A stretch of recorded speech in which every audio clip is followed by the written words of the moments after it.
Hey,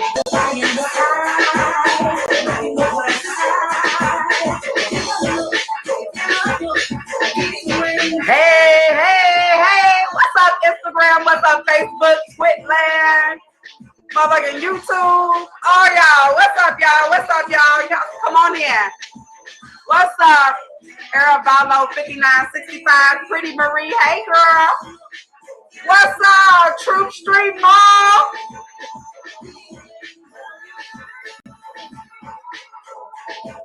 Yes, indeed. What's up, Ebony P? Hey.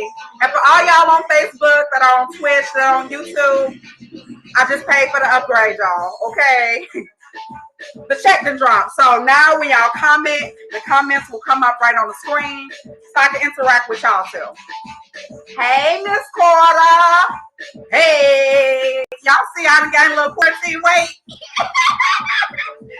Yes, indeed. Okay. Filling y'all nicely.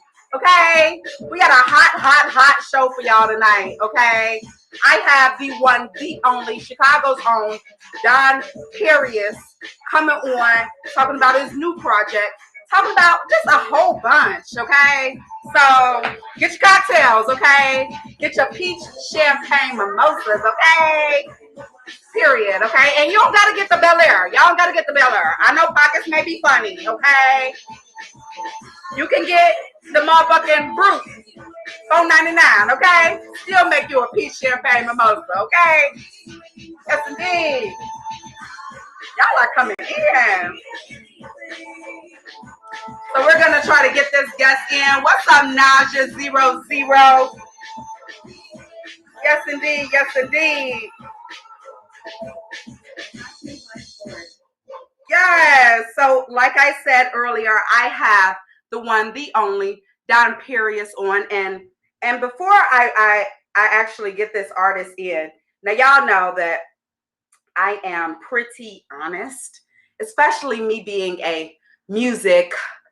I'm not in the music industry, but like music is my jazz. I'm a writer, and a lot of times I get these artists that's like, play my shit. Hey, I want to come on the show. I want to do, and it's like I can't really fuck with you the way I really want to fuck with you because you got good energy, but the music is trash. And so this is one artist, thankfully, for me being on this platform where I can just actually get artists that I enjoy their music that actually got some hot shit. I posted it. Y'all know I don't post often. So I am going to get Don Perius in for y'all. And this is off of his new EP, his project. It's streaming everywhere.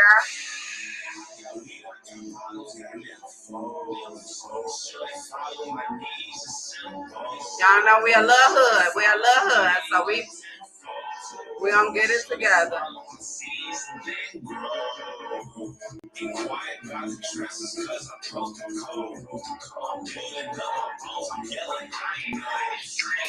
What's up? What's the word? How are you? That is good. So first and foremost, let me get my shit together, okay? So there is no feedback on my end.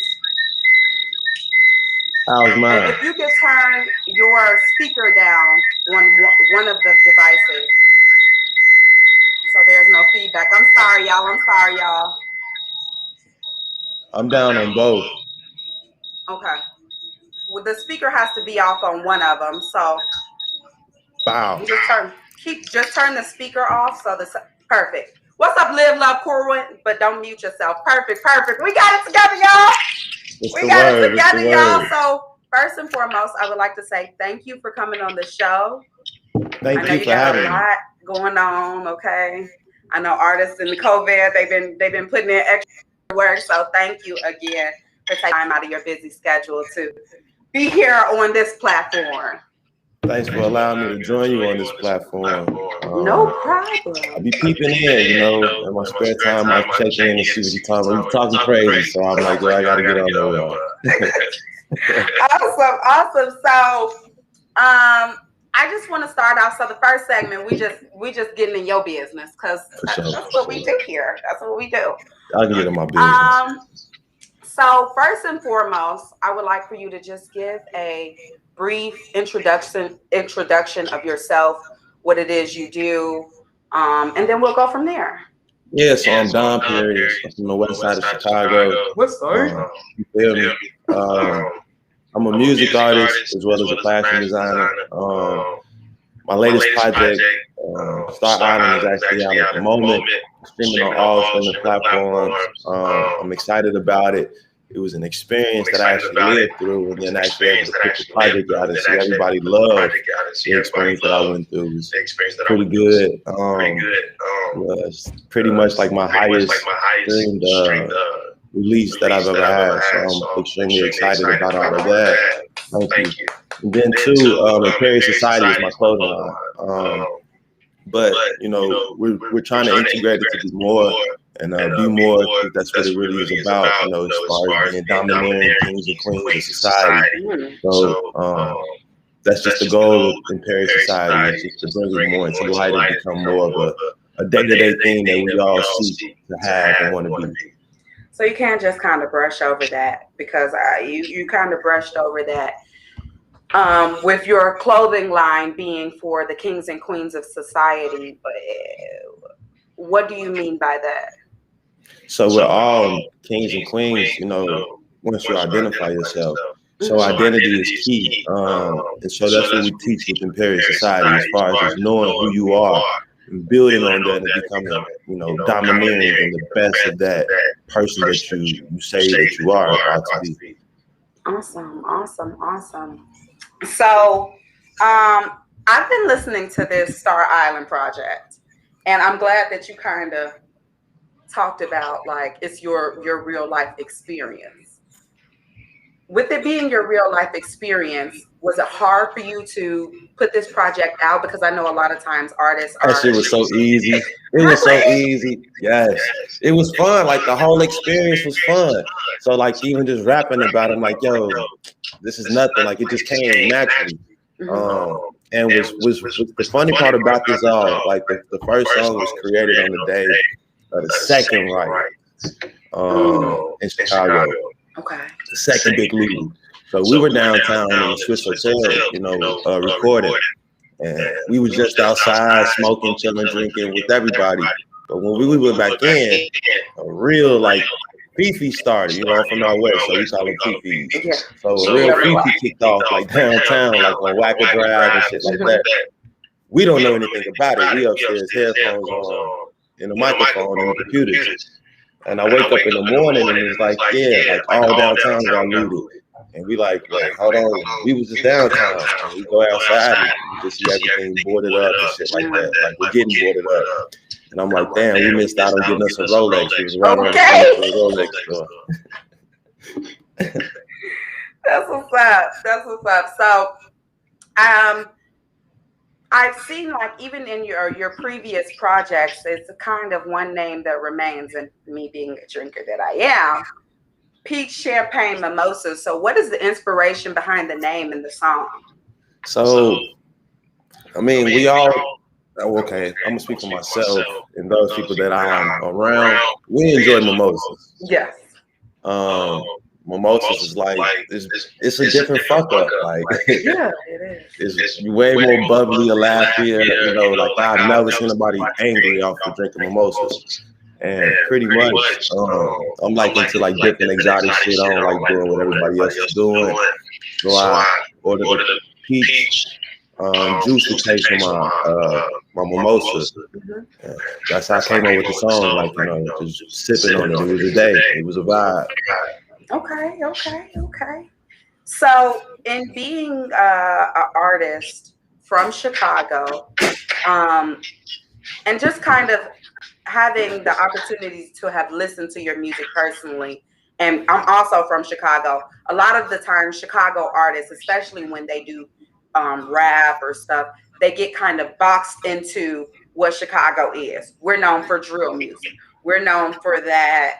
Still, even years later, that Chief Keef kind of bumps, and your music still has that punch, but it's more so some shit I can listen to rolling down LSD, Lakeshore Drive for those people that don't know. Exactly. Kind of smoke, chill. So was it hard to put out that vibe? Nah, that was so easy. Because my whole thing is separation, like I said, with the whole peach champagne thing, just far as just solidifying myself as an individual and like nobody else having what I have. It's just always a big goal and like driving point for myself. So, like I it's weird though, because there's a lot of venues I miss out on due to the music that I make and the crowd that's in there. So I have to go do like a lot of different venue searching, and because I don't fit in their venues, and I have to create my own venues and avenues, which is it's dope and fun because as far as I know, I'm like one of only one artist with his own live band. Like I have my own live band with my own violin player. We had a saxophone player. We're working on things right now, but we go different. Our whole goal is to just be different. Like I played at the Cubby Bear, and just that vibe itself is just different. Being right across from Wrigley Field, it's a vibe. We was able to bring forth what we wanted to do, and everybody felt it. That's what's up. So, and I know there are people that are here that are not familiar with the different sides of our city personally.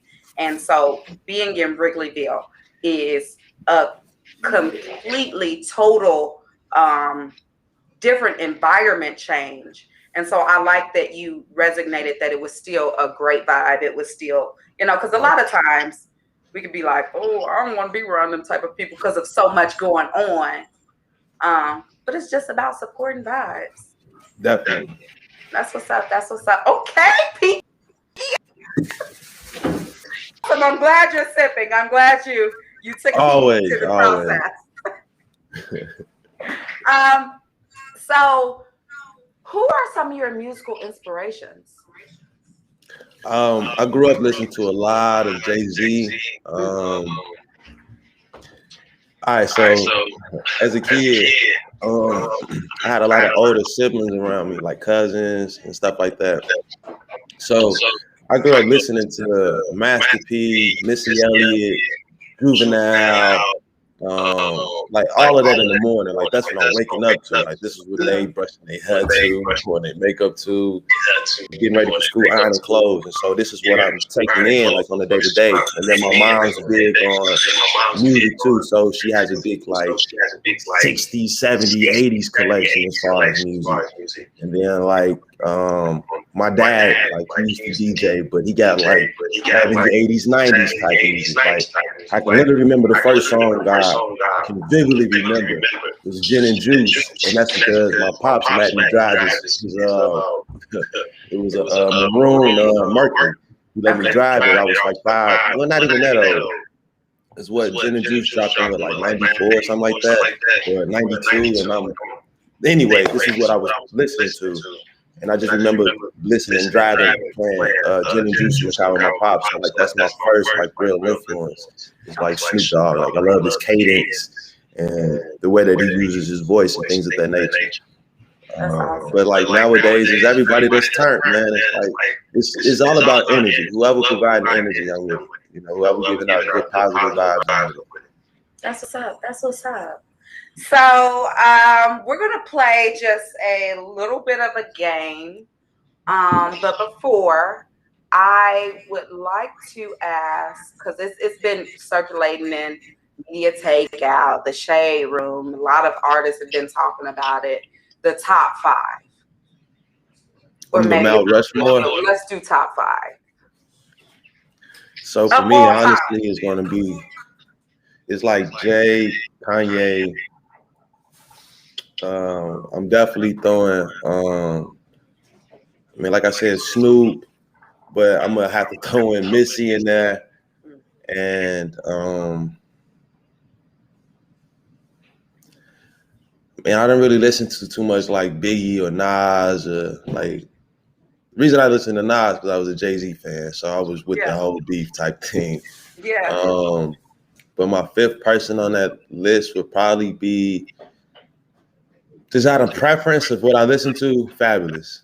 That'd be my fifth one on that list. And Fab is not a bad artist. I've gotten more recently into a lot more of Fab, but he was not my just. But I do appreciate like old Fab, like Harlem Shake Fab. I was definitely Fabolous. You know, I was definitely Holla Back, Shorty Woo. Like I was with that whole move. But I mean, like Soul Tape Fab, like my best favorite. Okay, okay. So I appreciate you even saying, like, you can't name. Hey, Miss Carter said Fab is my husband. Okay, girl. Yeah. I see it. So I appreciate you, because a lot of younger artists always feel, or even like I get it a lot when people ask me like my top 5, and Biggie or Tupac are not in my top 5. And I think that it's one because of preference, but it's also, I always revert back to the Drake lyric. I never cried when Pac died, but I probably will when Jay does. Yeah. Because it's era change, not negating any of their music. It's just what I've listened to growing up, what I like, you know.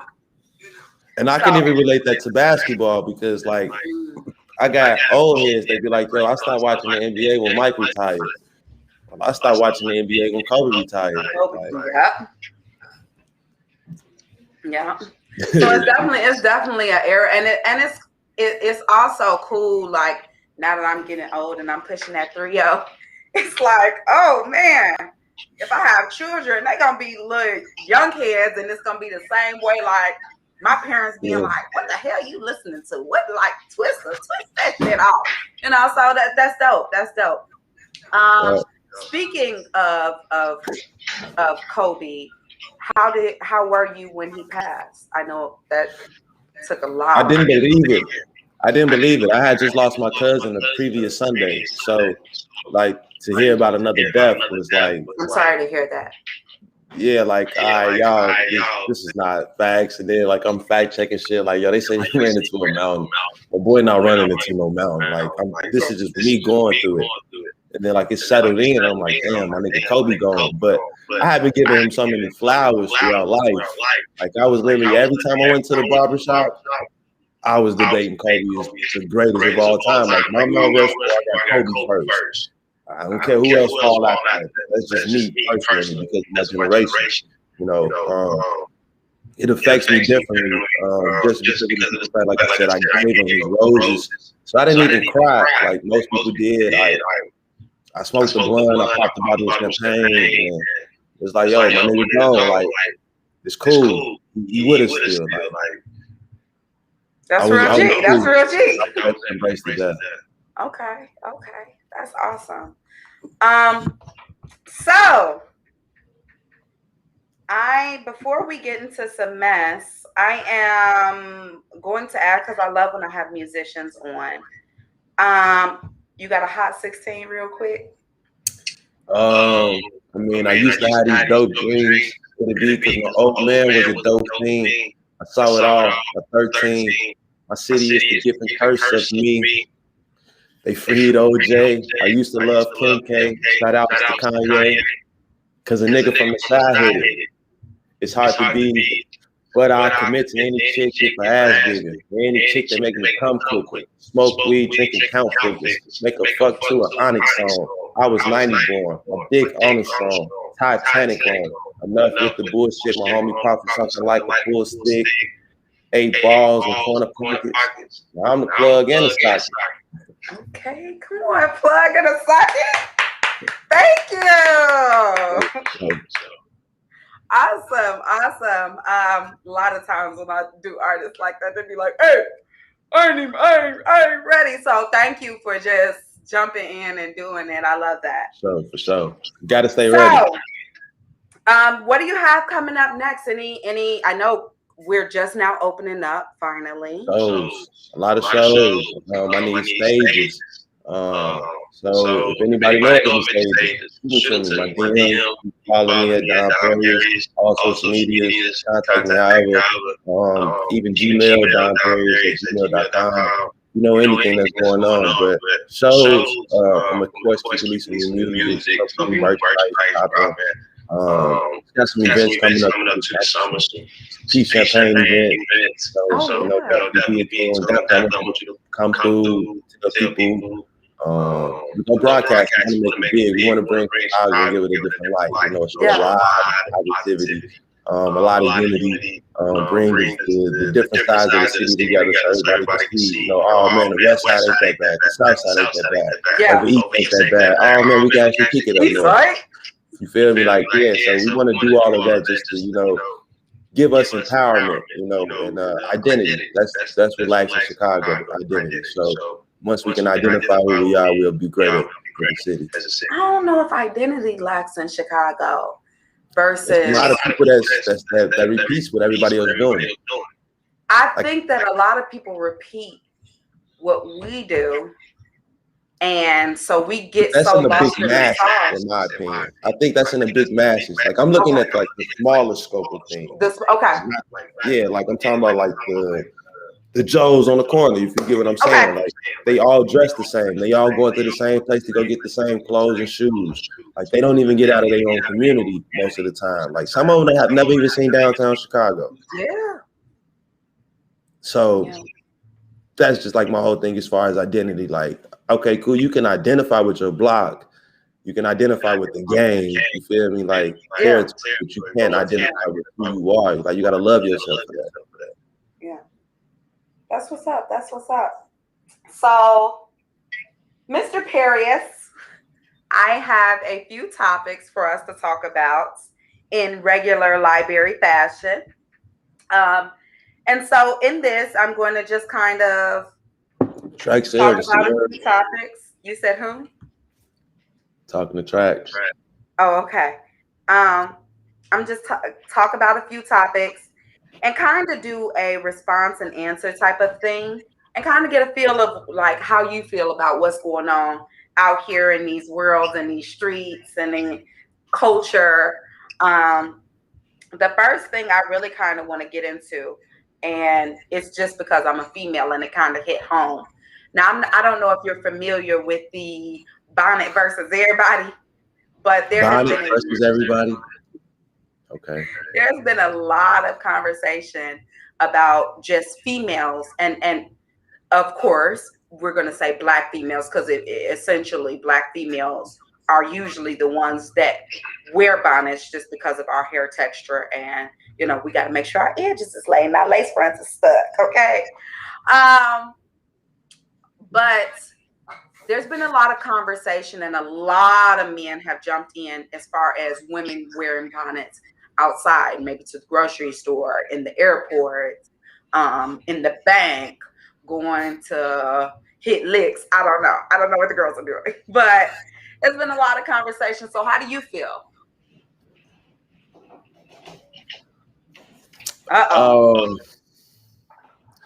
So being a male, my approach to a woman wearing a bonnet is totally different as far as a woman that's presenting herself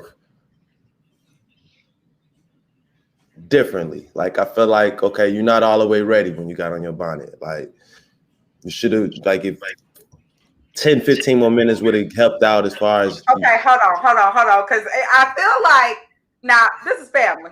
The people that are on here, they know we cuss. They know we talk very plain. So I feel like you're trying to say it without saying it.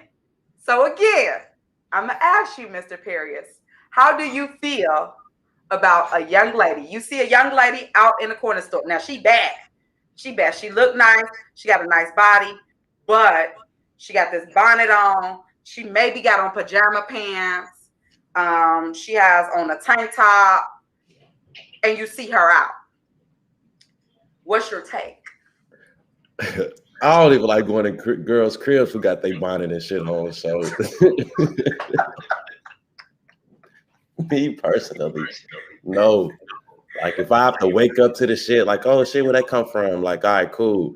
But if I'm like, this is the first meeting, I'm not just a fan of it. Like, if you wearing a hair wrap, I'm cool with that. Like, my mom wear hair wraps. Like, if you feel like your hair not that, and even still, you can still wear a hair wrap to lay your edges down.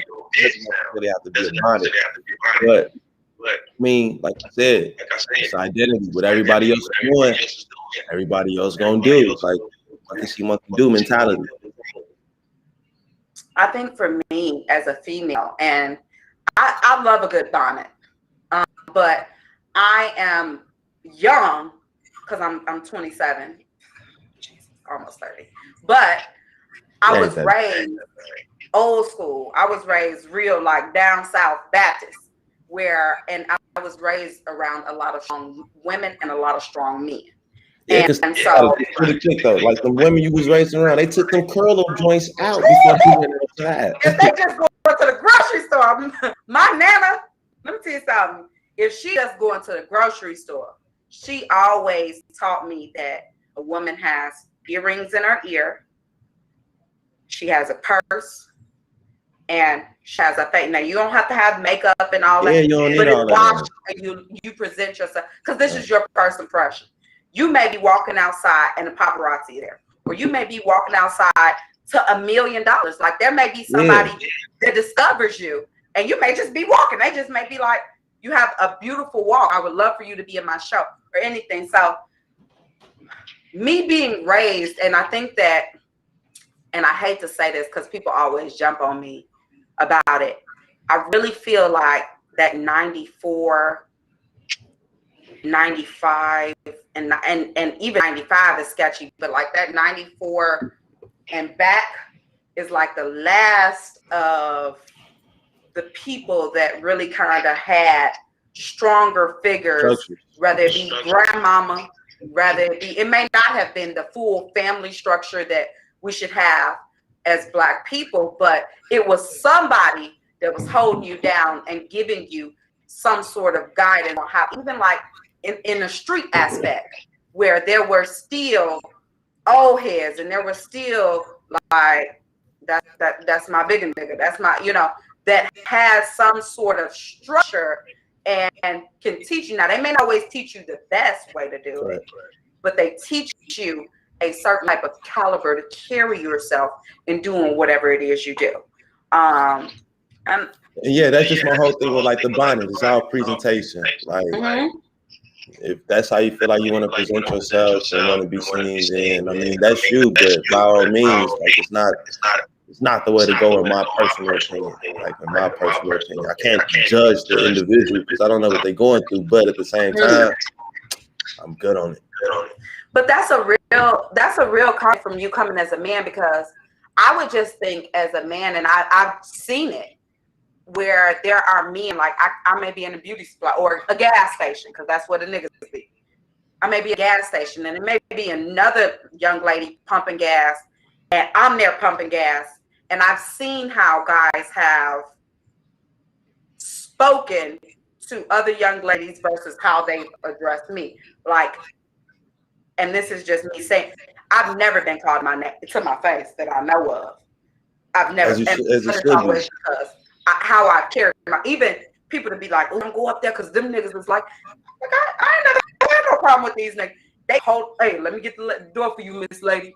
Let me, and I think that a lot of girls need to understand that comes with the way you present yourself. If you carry yourself like lottie-dottie everybody, you get addressed like lottie-dottie. Because look, right? Because all the girls that I seen in Atlanta, or period, I'm not even gonna just say Atlanta, in the South, they get dressed up.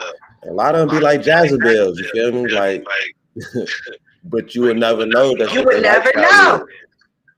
You would never know what their lifestyle was. Ebony P said, because now sometimes the older generation be trying to be friends instead of role models. Yep. Let me tell you something. I got my ass whipped.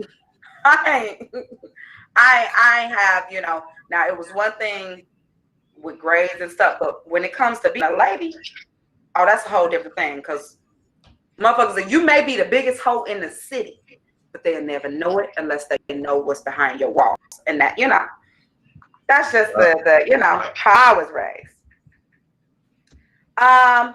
Next topic I want to talk. So Stephen Smith, I don't know if you're familiar with ESPN, NBA. Stephen Smith. Stephen A. Smith. Yeah, Stephen A. Smith. So I just picked this topic because I said it's a man on the show, and I gotta see, like, I know what the fuck I'm talking about. I'm with you though. I don't. I researched it. So he got upset about a lot of the NBA players not standing behind a lot of the Black coaches. And so I just wanted to get a more of an insight from you on how you feel about that. Standing behind the Black coaches in the NBA. Mm-hmm. I ain't watched basketball since Kobe retired. So I don't really know. Oh yeah, because Kobe has been retired for what, 3 years? Nah, longer than that. I'm gonna say since like 2018, maybe, or maybe 2017. I can't pinpoint it. Matter of fact, I know exactly. It was 2016, and I was. So let me give you a real quick story about me and Kobe. Okay. So, I don't know if you watched or heard about like his ceremony for his Hall of Fame. But in the Hall of Fame speech, his wife, she said like Kobe didn't miss a game. He had to go. He played in every game. He ain't playing the games that I went to. Never played in the games that I went to. He was injured every time. And then the third year that I had bought tickets, 2016. But I was in a car accident and I couldn't walk. And he actually played in that game. And I actually had tickets for the game, so I had to actually sell my ticket for the game because I couldn't get there. But so with that being said, after 2016, I just stopped watching basketball. There was no purpose or point for me. Like the person I wanted to watch. Like I catch NBA finals, but I'm not watching the regular season. That shit boring. I'm tired of the flopping. I'm tired of all of that. Like so. As far as like the Black coaches, though, I know it's not enough in the league. It definitely needs to be more. Mark Jackson definitely needs a job. That's 100% fact. Okay. And they keep giving it all to all these other new coaches from college, but Mark Jackson deserves a job. That's a fact. Okay. Whoever that is, I'm oblivious. Now, football, if we talk about NFL, I can be a little bit more with you. How you feel about them Bears? Bears have been disappointing me. So my family is season ticket holders. And I grew up in a Bears household. Like my dad. Like a game on you this year. My daddy is a die-hard fan. And so growing up as a little girl, seeing like how the Bears has transitioned, even like being so upset, like, fuck Lovey. Get Lovey out of here. And it's like, what the fuck? The coach we got now, this motherfucker's a motivational speaker. Like, what the fuck are you doing, sir? This season, we may do something. But I don't see us taking home any prizes for real. Not for real. Yeah, the Bears is always disappointing. Yeah. I didn't forget in high school. Different disappointment because it's like I don't know if you have kids. No. Yeah, I don't either, but I'm a dog mom. So it's like your child disappointing you, and it's like I'm mad at you, but like I gotta stand by you because fuck Green Bay any day. So I don't know. I can't ever say. Like I go to a Bears game, like the atmosphere always good. It's like going to Wrigley, like the atmosphere always good. Beautiful atmosphere. And one thing I can say about Bears fans, I've traveled to games and went to games in other stadiums. Bears fans have to be the fucking livest fans in the NFL, period. Hey, no longer the Oakland Raiders, but the Oakland Raiders was lit. Yeah. No, and Cowboys fans is pretty lit too. They pretty deep. But I just honestly think Bears fans we it. Definitely. So getting into another topic, I don't know. A lot of men are Team Future. They're part of the Future Hive. And so I'm toxic. I'm definitely toxic. You're toxic? Toxic. So, okay, let's talk about this because I appreciate the honesty. So, what makes you toxic? I know what to do. I know what to do. That's what makes me toxic. And so you use your powers for bad. No, I use it for good, but I know when like to withdraw. Okay. And when I withdraw them, that's when like the toxicity, like when it becomes toxic. Okay. When's your birthday? I'm a Pisces, February 20th. Okay. Okay. No sad. I really kind of want to get more into that, but we got our last segment. We're going to talk a lot more about that. So Future recently put out a song, and it's addressing his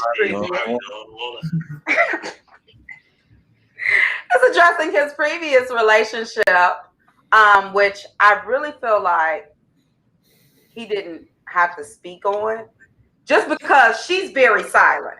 It would be a little bit different if she was like Alexis Sky or like one of the other girls that are very active on social media and very like in your face, and they're going live and talking about like that nigga, he thought it, you know, and even like some of his baby mamas that are like that. And so I feel like that was a little bit of hurt in him. And so as a man, how do you feel? Because I know you've already taken on for the toxic team. So you Future have. So okay.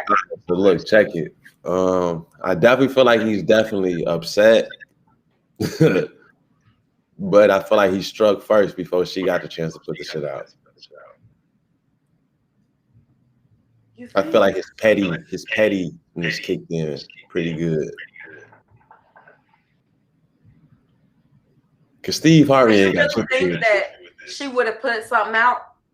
Yeah, he put out something first before like the tabloids got to her, like to ask about the relationships or some shit like that. But I think the tabloids probably been hitting her up. They've been broken up for quite some time. I know, but I'm saying before any other story came out, a narrative like via her, he put out the narrative, like. Okay. And at that, Steve Harvey ain't got shit to do with this. But I hate that nigga Steve though. Yeah, I do too. Like. Good thing. I'm glad he was the victim of the. Yeah, I'm not a fan. I'm not a fan of Mr. Hightower. For my own personal. I'm rocking Steve Hightower. Steve Hightower, my man. With Steve Harvey. Both of them are the same person. They both. The only difference is Steve Hightower was a teacher with no degree, a music teacher with no degree. Like you were playing yourself just without your BA. Steve Harvey, they're the same. They're the same coon to me. Like personal opinion, you know. Personal. I'm with you. But I just really feel like, and so I just try to speak as a woman, and from a woman's standpoint.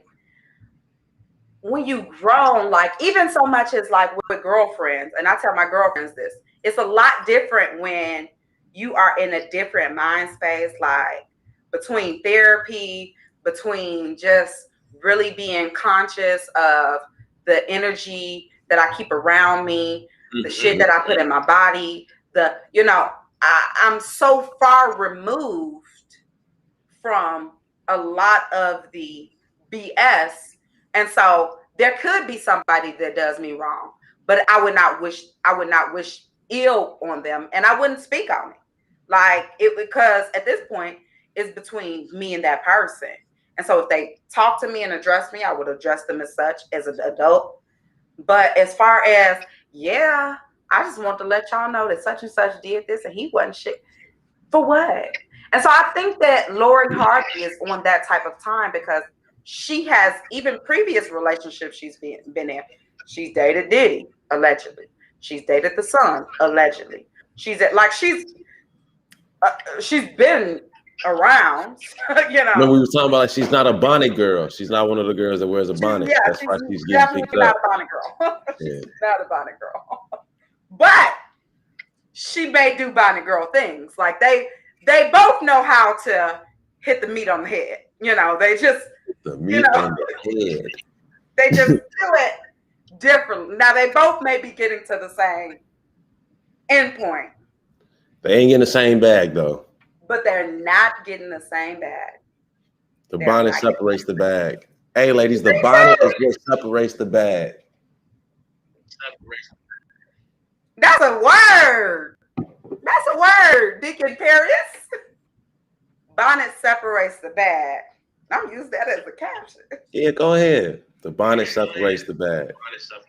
Bonnet separates the bag. Yes, dropping gems. So, Soulja Boy, tell him. You being a musician, there is allegedly some sort of verses in the works between him and Bow Wow. How do you feel about that? Okay, so first and foremost, what year were you born? That's gonna help me gauge this. 91. Okay. So you wore the Soulja Boy Tell Him glasses. You might have cranked that back in the day. You definitely never cranked that. I've been different my whole life, but I definitely cranked the Soulja Boy. Okay. I definitely sea walked with Bow Wow. Like me bounce with it. I did all that shit with Bow Wow. You feel me? I never had braids. I never wore tall tees. So I ain't picking no sides. You feel me? For that time growing up though, and that this battle was mostly for the girls. It ain't got nothing to do with us. Like the guys, in my opinion. I mean, just look at they hit songs. Like I think Soulja Boy was one of them rappers. Now Bow Wow for sure is pretty much for the ladies. Niggas used to be like, man, Bow Wow good. They ain't fuck with Bow Wow because it was just way too many girls that was listening to Bow Wow. They gotta let Soulja Boy definitely was. Fuck with it. You said what? They gotta do Soulja Boy's mixtape shit for niggas to fuck with it. They put albums, and he gonna lose going off his albums. But his mixtape, yes, Soulja Boy only got he don't have any legit acclaimed albums. He got singles, ringtones. Yeah. Oh, see, this is why I like to have conversations with the musicians. Because y'all know, because if you think about it, he only got one album, if two. But he got a lot of music. A lot of music, though. But he also produced. So maybe some of those songs he produced, he'll probably use as well. But I mean, that's the only thing he really got to leverage. Like, I made this for Mariah Carey. I made this for, that's what he got to leverage. Swiss Beats and Timbaland and did a whole part 2 based off shit that they wrote. Very true. Soulja Boy definitely gonna try to do that Draco. Yeah, because it's popular. Yeah. And low that's what's gonna win him the contest. Yeah, and people still didn't know it was him. You say he really the first clown demon. Low key. But I always, even though I have my own personal opinions about Soulja Boy, I always try to give black men that are deserving their flowers. Soulja Boy was the first, for real. On a lot coming out of YouTube, coming out of just that whole internet going viral type shit. We weren't calling it that then. And then Collie Park found him, and he just kind of took off. Soulja Boy is very much so an innovator, and that's what I like about him. And he's from Chicago. He knows how to reinvent. You said what? He's from Chicago. He's not really from Chicago. Soulja Boy is from Chicago. He is not from Chicago. Birth certificate says Chicago, Illinois. Soulja Boy was born here. Soulja Boy did not grow up in Chicago. Birth certificate says Chicago, Illinois. Okay. I don't want Soulja Boy to be out in the streets. Soulja Boy is not Chicago. Like Soldier. no, Young Draco. He's the first rapper out of Chicago. You said what? He's the first rapper out of Chicago. Okay, no, it was not. So there is a famous singer, Lizzo. Are you familiar with Lizzo? Yeah, I know about Lizzo. So Jillian Michaels, who is like a multi-millionaire workout guru, she was asked about Lizzo. And Jillian Michaels, of course, is a white female. And on the platform she was on, she spoke about Lizzo should not be praised for her body. And so the person that was interviewing her, I forgot what show she was on, but they were pretty much interviewing her, and she was just basically saying that, you know, a lot of times people are like, yeah, congratulations to Lizzo, like we are proud of Lizzo, and Lizzo is the shit, and it's about her, the way she presents herself, and she said we should not praise obesity, we should praise her accomplishments, but not the obesity. How do you feel about that? So I'm a huge person on health, so I'm going to agree 100%. Okay. We don't want to put out that image to our youth that's unhealthy. Like your lifespan and longevity is different. You know, the way that you're even able to breathe is different. And I mean, as an artist, you want to be here forever, not just for work. You definitely want to be here to spread your message. So with the healthy, you know, diet, and like me, I went vegan at one point in time in my life. Like I still sometimes jump back into it, like when I know I'm messing up in life, like, oh no, I need to go detox and clean out and do this and that. But I went vegan for what was it, 9 months. And my first 30 days, I lost 30 pounds. And that was just from getting rid of all the toxins in my body. And I mean, 30 pounds worth of toxins is a lot. So just imagine how much, you know, more people have. And I did that at 28. So if you're even older than that, you know, it's a lot of aluminum that we're even just putting in our bodies just off like what we cook in and things of that nature. So I'm an advocate for health. I'm gonna speak on it. I'm gonna, hey, Emos, yourself, back to life, get your key lime, back to life. Like I'm gonna be on that turmeric, like all of that. Speak to me about health and diet all day long. You know, I'm for it. So I'm gonna agree with you and Mike. Like, we should be glorified for the weight. We should be glorified for our accomplishments, but we should be encouraged to do better as far as the health goes, so that she can be there and be a positive image to those people that like her and look like her. Okay. I think as a woman, I have just a little bit of different opinion. Now, I definitely think that she could become more healthier. I definitely think that she can, based on, you know, I don't know her BMI and I don't know her lifestyle and what she does. So on that aspect, I can say that. But on the other aspect of just being a Black woman and going as far back as Sarah Bartman, who white people took apart, and this lady was just born like that. Like, oh yeah, born with a big ass, born with big titties, and born, but that was just her structure, and people just could not understand. And of course, I'm talking about 1800s. This was 1800s where this happened.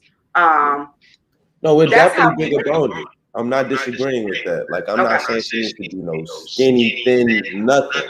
But I do think that, like, if she was to become more healthier, she would even sound better. Like, that's a fact. Well, I don't know, because fat Luther better than skinny Luther. Okay, I was going to argue that all day long. Shit, fat Jennifer Hudson was better than. Wait, I don't know. Skinny Jenny got it, though. You think? Skinny Jenny got it. She got a little bit more energy. She got a little bit more energy, but it's for me, it would make more sense if she was a mover. Jenny is still a ballad singer. Only thing she ever did that was real upbeat was that I don't like. And so someone like that, her show's a little bit better now. Like now that she's she doing a better backhand bounce. Yes. Yes. She was doing East Coast bounce before. Now she moving with them motherfuckers. I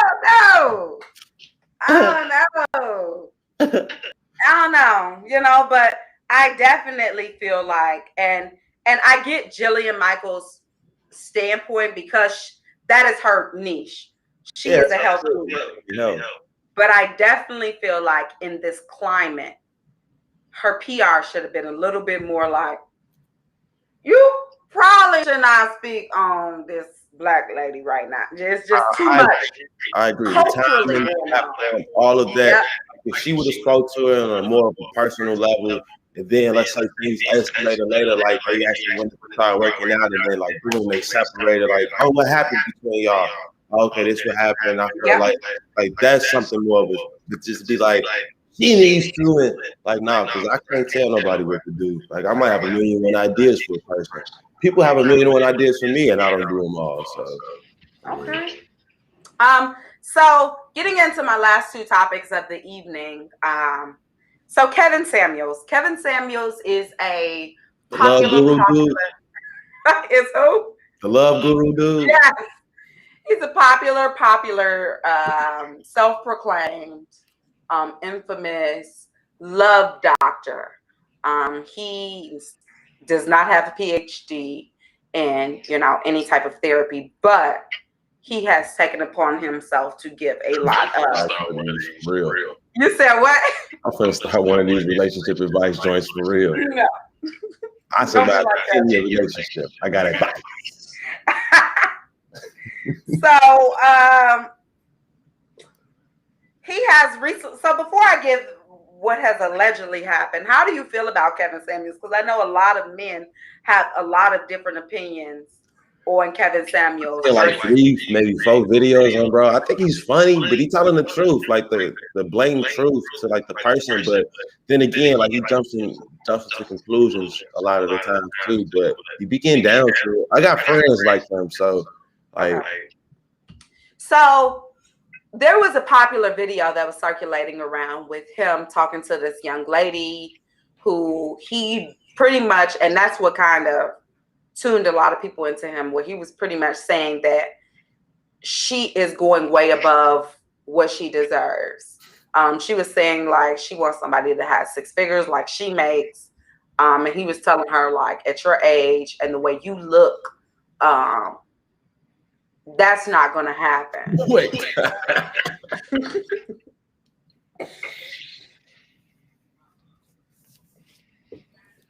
He says she makes 6 figures. She makes 6 figures. She owns a business, so she makes. And she wants another guy that makes 6 figures. Yes, she wants. He told her the way that she looks. Basically. He ain't getting that. He didn't say well. So he rounded it off because she had kids. He said, "You have children. He was like, based on a scale of 1 to 10, how would you rate yourself?" She said, "Well, I think I'm a 9." He's like, "You're a smooth 6." You gotta watch the video. He definitely like told this like, and she's like, "Well, my body's a 10." And he's like, "Well, outside of the body, you're not in the environments where these guys are. You are not facially attractive, and you come with 2 kids. That's not realistic. You need to settle for somebody that makes 40, 50,000. That's what he said. I mean, I don't know. I mean, I feel like everybody feels like they want more than what they actually deserve. You gotta just go do what you feel like you deserve. So if she feel like that's what she deserves, ain't nobody else tell that. So are you in a relationship? Not really, no. Okay. But you have been. Yeah. And so what are some of the things that have broken you up in the past?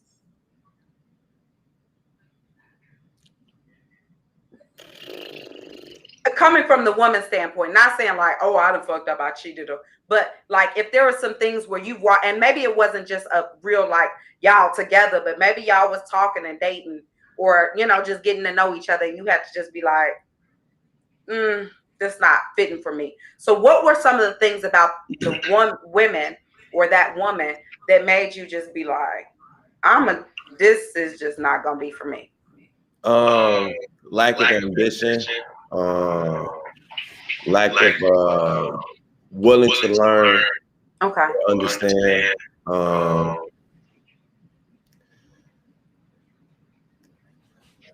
Like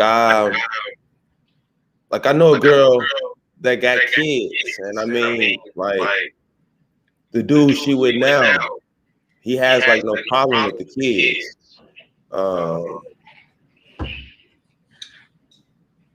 And pretty much, like I've talked to a girl who said like she dated a guy who had kids, and she said she didn't have anything to do with the kids. Like the kids was that man's issue, like type of thing. So like I don't know, like to be honest, I mean, I'm a person that's all about like growth. So if I'm with the woman that has kids, I'm gonna definitely assist as far as like helping the kids grow, become better, be the best versions of themselves. Like I'm dumping that information into my nephews all day, and at that, like I've been an after school teacher, so whenever I'm around kids, that's going to be my MO. Like, all right, I gotta nurture them. But as far as like that being a breaking point, there's no breaking point for me. Like you're a strong black man. I mean, because at the same time, like another dude got nothing to do with me, like at all. Like I don't worry about nobody else. I really be in my own like little square in the box, like living life. So I think for me, that's a no-go. And I can't speak for a lot of women, but for me, I've dated people with kids. And so in moving forward in new interactions, I was just like, kids is going to be a thing that I'm going to have to just say no to. And it's not so much because of the children. It's more so because of the intricacies of how I am personally. I'm a real non-confrontational type of person, but I'm very hippie and unconventional and non-traditional when it comes to blending families, because I come from a blended family. So I believe in, if I'm dating a man, he got kids, and I'm in this man's life, I'm in these kids' life. So I want to be the best version of myself. And the only way I could be that is by interacting with their mother in a healthy type of way and being able to communicate with her, not just through him, like call your baby mama and no, I'm calling her up myself. Hey sis, what do you need for the kids? Do you need anything? Are you able to get today? If not, you might be just the perfect like stepmama. Like you need to really reconsider that. You might get you your 6-figure man. You looking at it all in the wrong way. Like, you get your 6-figure man doing that. Like, hey, sis, we need to get the kids. Like, yo, I'm trying to tell you. Hey, that's why I'm the next love guru. Hey, listen, this is what you go do. You go get but it's realistic. But a lot of times, the way I am in relationships that of men that had kids, their baby mamas are not on that same type of time. And so my biggest thing is children are impressionable. And children, a lot of the times, motherfuckers go through therapy when they in their 20s and their 30s, and all that shit revert back to, yeah, when I was a kid, I'm still parenting my motherfucking 6-year-old. Like I walk around personally with my 8-year-old every day. And it's me, my 8-year-old self. And so I don't want a child to have that same type of experience if I can prevent it, and it only came from just communication and being adults, because motherfucker, we grow. Very like, true. It's not about us. But getting more into the Kevin Samuels thing, because we just have a few more minutes. He was allegedly seen in the bed with a man, and that's for me personally. I always said because I have a lot. I grew up around a lot of strong men, black kings that held shit down, and they're going to correct patterns of whether you're a woman or not, because that's what a man's job is. What goes on in his household is to make sure that his household looks good and it's running right. Now that don't just mean in the house. That means when you go outside, you're representing us in a proper form as well. And so a lot of his advice for me, although it was being given to women, he just did not have the family structure for me to receive it in the proper way. He had no wife. He has no children. He a little zesty. It's like when you said it, I was like, all right, could I confirm? Like, all right. It's the shoulder movements. You gotta watch people mannerisms. Yeah. Like, and I've been around niggas that's just fresh and fly or like just dress a certain type of way. But one thing about them always stand is when you're in their presence, you like, this a real nigga. Like, never get his appearance mistaken for who he is. And right now I got him scrubs way above my kneecap. I ain't worried about shit. Shit. The box is showing people at the bottom of them. I ain't worried about shit. And damn nigga to try you. It's different. It's different. And I think that, a lot of people was even like with the Derek Jackson guy. A lot of women was just love Derek Jackson and then found out. Oh, the relationship nigga. Yes. Yeah. Then found out I never bought into him neither. I never fucked with it. Because he just seemed like an abuser. I was talking to this girl, yo. Talking to this girl. And she used to try to sit me down to listen to this. And I used to be like, yo, I'm not listening to this nigga. Like, I'm not listening to no other nigga. Like, this is me just like, like being me. Like, I'm not listening to no other nigga. Talk about no relationship shit. Like, who is this nigga? 2 months later, the allegation comes out like, yo, this nigga cheating. I'm like, yo, this nigga, that's the only way you can give out sauce like that. You gotta be doing it. Like, anybody that I know that's ever given out any type of knowledge or they did it or they're doing it. Mm-hmm. Any drugs. Yo, cook it up. The niggas actually so good. It's going to be that way. Like, yeah. No way I can tell you about how to fly an elephant if I never flew an elephant. If you never flew. That's real. That's real. Well, Don Perius, thank you so much for coming on the show. Tell the people once again where they can find you, where they can get your new project, and what's coming next. Don Perius, DonPairous. Once again, DON space PAROUS. All social platforms.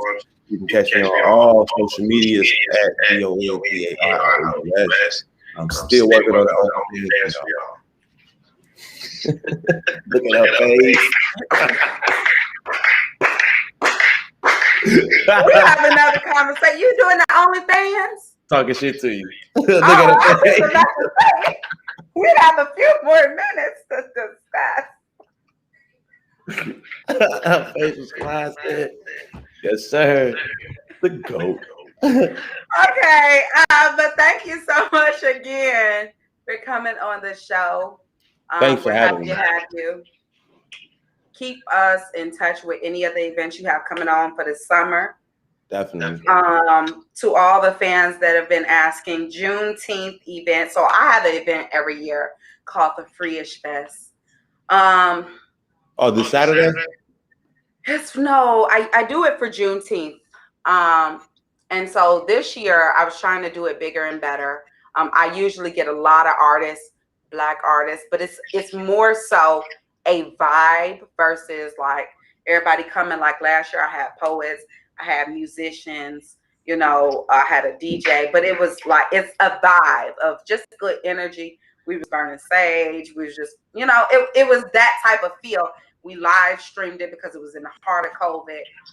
This year, the alderman is fucking with me on the east side. So I was unable to get my permits. I've been trying to get this permit since February. So I am realigning. So for everybody asking, I'm realigning. I will keep y'all up to date on what's going on. But thank you for coming on. We appreciate you. Make sure you follow him at Don Don Parious Parious, correct? Yes. All platforms. The Library Podcast every Thursday, 8:55 p.m. Central Time. It's lit. Thank you. So thank you. Have a great one. Have a good night. You too.